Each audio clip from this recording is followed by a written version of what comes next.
Alright, making a quick video on how to winterize our Class C coachman here. I've got my RV antifreeze. We've got the bench popped open. Underneath here in the bench, there is a Ziploc baggie. In there you'll find, well, you won't find this plug when you go to winterize it. What you'll find is this adapter, and then on its own, and then you'll find this hose on its own just in here. And what you do is you pull this plug off from there, and then you put the adapter on, and then you grab this hose, put it on. See if I can do it one-handed. Okay. And then there's a valve right here. You reach around and you crank that valve clockwise, and it closes it.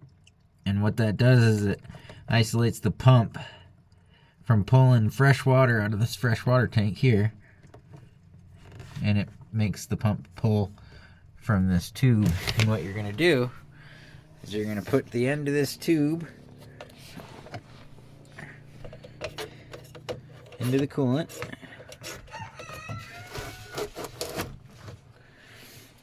and then now when the pump engages, it's going to pull coolant. And what you're going to do is we'll pull coolant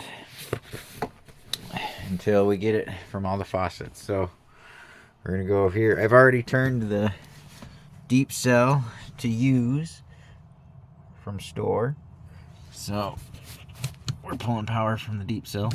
You'll hear a big click. And then we've got our water pump. It's turned on. It's already started to pull some coolant. Now, we're just going to do the cold water for a second because I haven't well, actually, I can do that right now.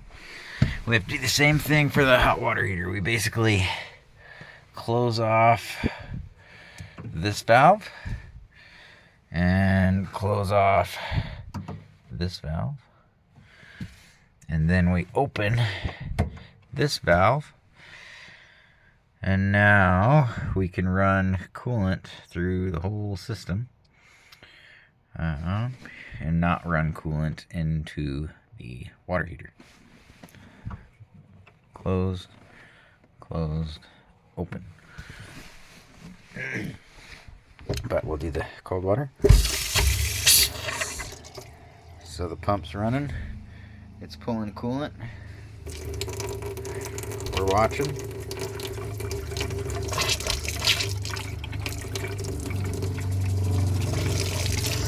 Oh, pump's drawing more coolant.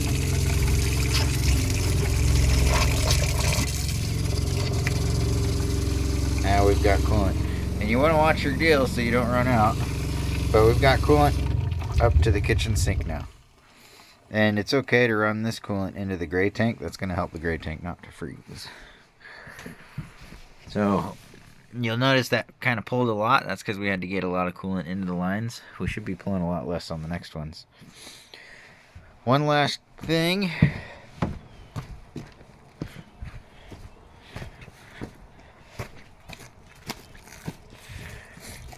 I've got this little valve out here for my freshwater tank.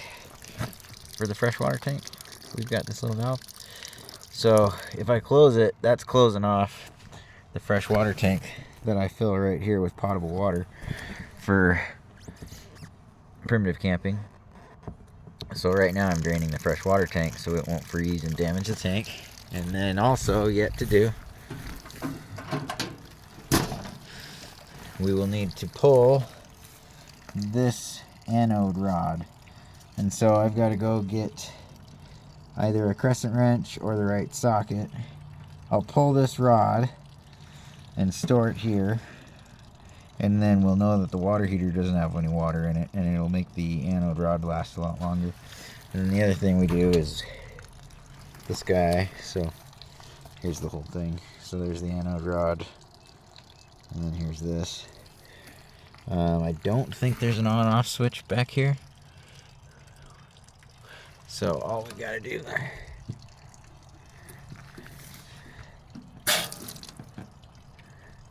and that's gonna let that water drip out of the hot water heater.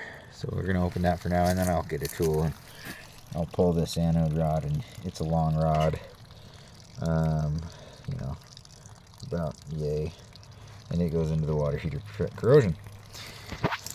So we'll go run, cool it through the rest of it.